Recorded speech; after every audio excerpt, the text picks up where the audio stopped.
Hi, my name is Liz Hathway and this is my astrological look at the week ahead, and that's the week starting Monday, July the 22nd, 2019. This week we see the sun move sign. It moves out of Cancer, where it has of course been through a solar eclipse, been involved in a lunar eclipse, it's been opposite Saturn, it's been opposite Pluto. It's had a very rough ride, we could say, the sun in Cancer. And this changes. Sun moves now into Leo, where, you know, Leo is a positive, masculine fire sign. So there's a lot of energy here, there's a lot of drive here, there's a lot of power in the sun in Leo. It's in its home sign. So here the sun is sort of its own boss. You know, it's that idea of being answerable to no one, accountable to no one. And where this sun, Leo, house is in your birth chart, that area of your life now is coming into focus. It's, you know, there, especially where we in the coming weeks can make some changes that can have a real positive effect if we want, on a personal level.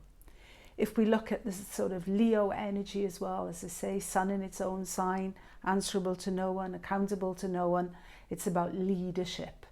Sun in Leo is about leadership.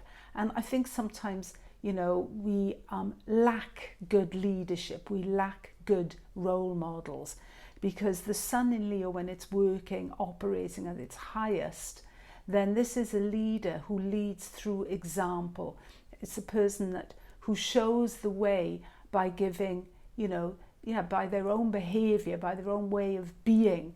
That is something other people want to emulate, and that is positive leadership. You can get people on board, get people behind you, because it's not about ego, it's about working together towards the better good of everyone. It's a kind of, that's the Aquarius side of the opposition to Leo, and there's a polarity there.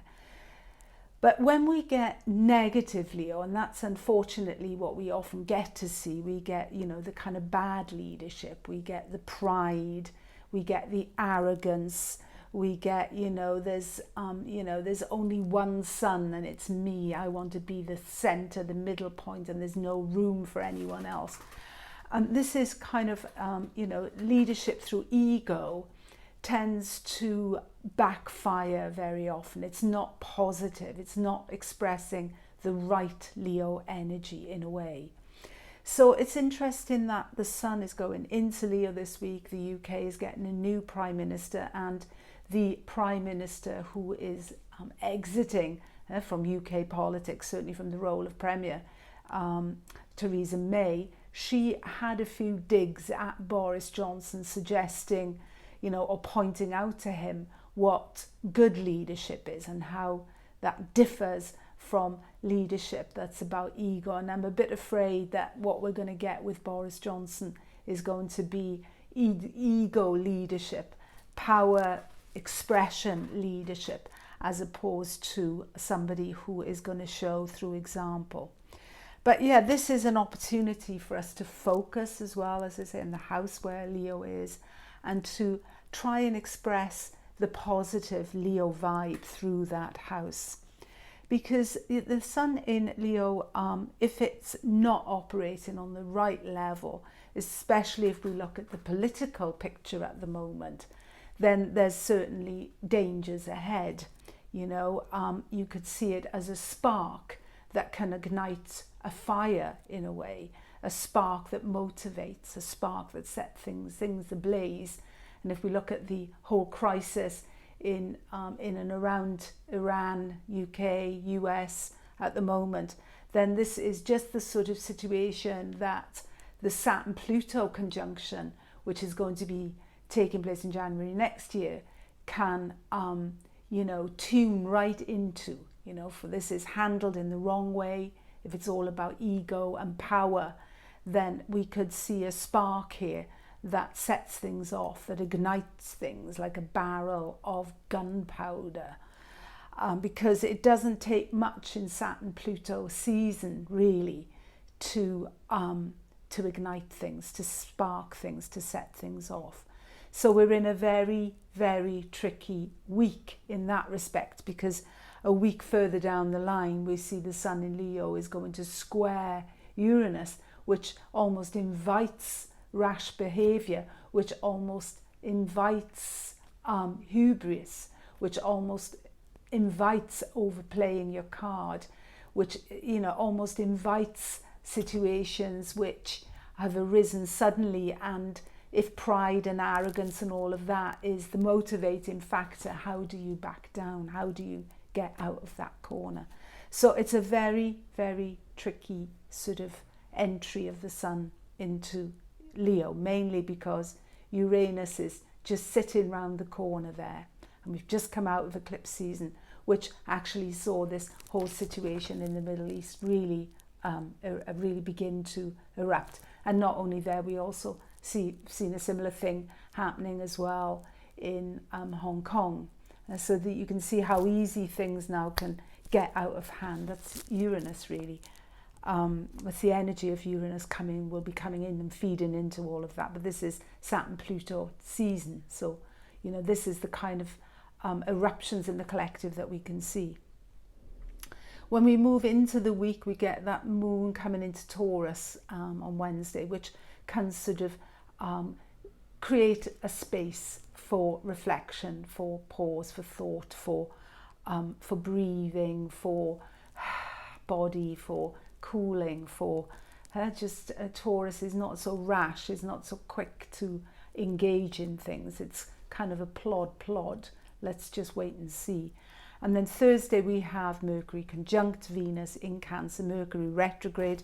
It will go direct next week on the 1st of August. And then we're coming in as well to Jupiter slowing down. It'll go direct on the 11th of August.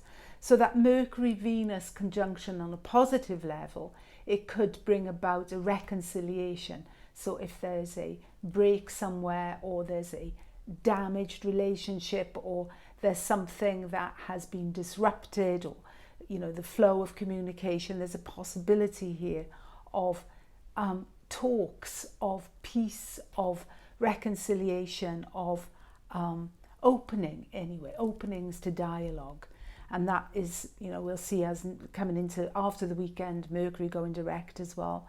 So there's a little opening there. And Mars as well is trine Jupiter on Thursday. Mars is in Leo, Sun is in Leo. You know, Mars is always the strong arm of the Sun. It's the fighting arm of the Sun, isn't it? So it's not without risks. It's not without that risk of force, that use of force being there as a sort of factor on the table. And we get into Friday, we see the moon still is in Taurus, then the moon is square Mars, trine Saturn. So there's quite a few aspects there that the moon is still going to make after that Mars-Jupiter trine. And then we come into Sunday, we see Venus also moving into Leo. So we have a lot of Leo planets there, a lot of sort of solar energy, heart energy, fire, a lot of passion, a lot of desire, and a lot of, hopefully, certainly on a personal level, a lot of trying our best to enjoy life, enjoy the gifts of life. Leo is from the heart, giving from the bounty of life, but also opening ourselves to receive as well. So this week is a mixed bag. We should not let pride, arrogance and disruption in.